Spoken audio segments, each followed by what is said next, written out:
Salut, c'est Lucas. Donc comme tu le sais peut-être, je me suis recentralisé sur une autre thématique qui est plus poussée que le développement personnel, qui est bien plus précise, et c'est la productivité. Et dans cette vidéo, je vais te parler de la productivité, mais à un sens encore plus précis. C'est-à-dire que on a beaucoup d'excuses qu'on se trouve et ça nous empêche d'être productif. Et ça, c'est un réel problème aujourd'hui parce que quand on sait qu'on a 95%, ça se trouve, je dis un chiffre débile, mais je pense que c'est 95% de nos pensées qui sont les mêmes qu'hier. Là, ça pose vraiment problème parce que si tu as tendance à te trouver des excuses, ça veut dire que demain, tu vas te répéter sûrement les mêmes excuses. Et ça, pour atteindre ses objectifs, c'est pas ce qu'on veut nous. Nous, ce qu'on veut, c'est être productif, être efficace. Et pour ça, il va falloir analyser ce que c'est les excuses. Qu'est-ce que c'est une excuse? Une excuse, c'est une peur. Quand tu trouves des excuses, c'est parce que tu as peur. C'est pas parce que tu as la flemme, c'est parce que tu as peur. Tu as peur de quelque chose et tu reportes à chaque fois, tu procrastines. Ça, c'est une excuse et ça passe par ton mental, justement.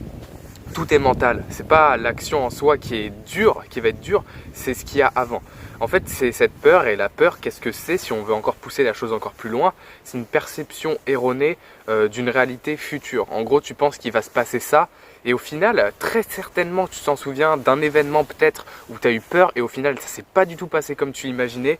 Ça se trouve, ça s'est très bien passé, ou ça se trouve, ça s'est passé encore plus mal. Je sais pas, mais ça s'est jamais passé comme toi tu l'as pensé avant. Et tout ça, c'est basé sur un système de croyance que l'être humain en général. Nous, si tu as vu le mail d'aujourd'hui, on est des singes. En gros, on a tendance à imiter les gens. Et si tes parents, par exemple, ils avaient peur, je sais pas, ils disaient de ne pas prendre de risques quand tu étais petit, etc., peut-être que tu as tendance à reproduire le même schéma. Et donc, peut-être que tu as tendance à avoir peur. Sans t'en rendre compte du coup, puisque tes parents avaient peur mais qu'ils ne te le disaient pas. Donc voilà, là c'est vraiment très poussé, ça part un peu loin, mais ça part du mental, tu vois, cette histoire. Et pour arrêter de se trouver des excuses et pour arrêter d'avoir peur, comment on peut faire pour se débloquer cette peur justement? Tout simplement, tu vas commencer à ton échelle. C'est-à-dire que tu vas commencer demain, je sais pas, moi j'adore prendre cet exemple, c'est je suis timide, comment je peux faire pour sortir de cette timidité et être plus sociable? Tu vas prendre justement cette timidité, tu vas dire demain par exemple, moi à la fin de la semaine, je vais avoir parlé à 5 personnes.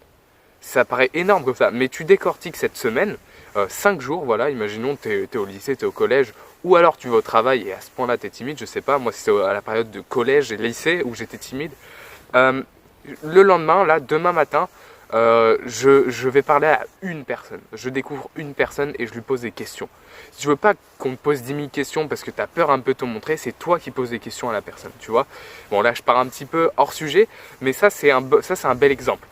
Et ensuite, tu fais une autre personne chaque jour. Et au bout de la fin de la semaine, pardon, tu vas atteindre ton objectif de la semaine qui était de parler à 5 personnes.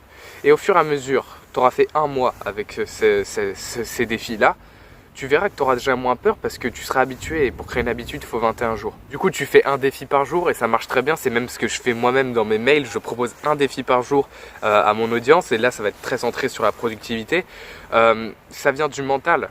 Ça vient du mental, les excuses du style j'ai pas envie de faire ça parce que par exemple je suis trop petit, je peux pas faire de basket parce que je suis trop petit, je peux pas commencer ci, j'ai pas de temps pour parler à cette personne. Non, c'est pas du tout lié à ça, on peut très bien s'organiser même pour ça. C'est parce que tu as peur ou alors peut-être qu'au fond, et ça tu as peut-être du mal à l'avouer, voilà, à le dire à voix haute, c'est que peut-être qu'au fond ça t'inspire pas du tout en fait.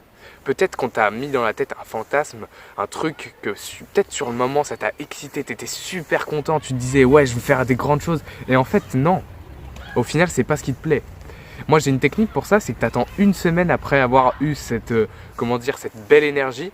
Et ensuite tu regardes si vraiment c'était quelque chose qui t'inspire. Est-ce que ensuite une semaine après tu te dis, je sais pas, tu notes les inconvénients, les avantages bien sûr, les inconvénients des obstacles qu'il pourrait y avoir sur ta route au futur. Est-ce qu'à la fin de la semaine, tu vois, une fois que tu as noté tout ça, est-ce que ça t'inspire toujours? Est-ce que tu es prêt à avoir tous ces obstacles devant toi, même si c'est super dur, même si ça va être challengeant, et c'est ça qui est kiffant aussi, est-ce que tu vas être prêt à ça? Si tu te poses cette question et que tu y réponds, déjà soit ça va être bon pour toi et là tu auras plus de chances de pouvoir atteindre ces objectifs-là, ou soit ce ne sera pas le cas et du coup tu pourras aller tester autre chose. Voilà.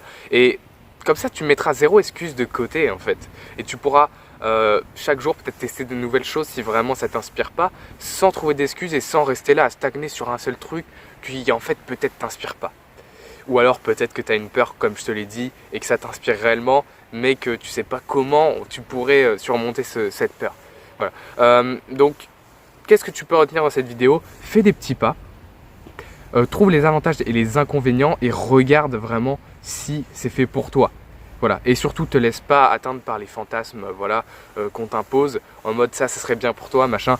Non, c'est totalement faux. C'est toi qui décides ce que tu veux faire. Tu testes des nouvelles choses et puis ensuite tu vois si vraiment ça t'inspire. Voilà. J'espère que cette vidéo t'aura plu. Des fois, je pars un petit peu en mode hors sujet. Et si tu veux recevoir un défi quotidien pour te créer les bonnes habitudes par rapport à la productivité à partir de maintenant, du coup, le premier lien il est en bio. J'envoie un mail par jour hors week-end et je te donne un défi à la fin du mail.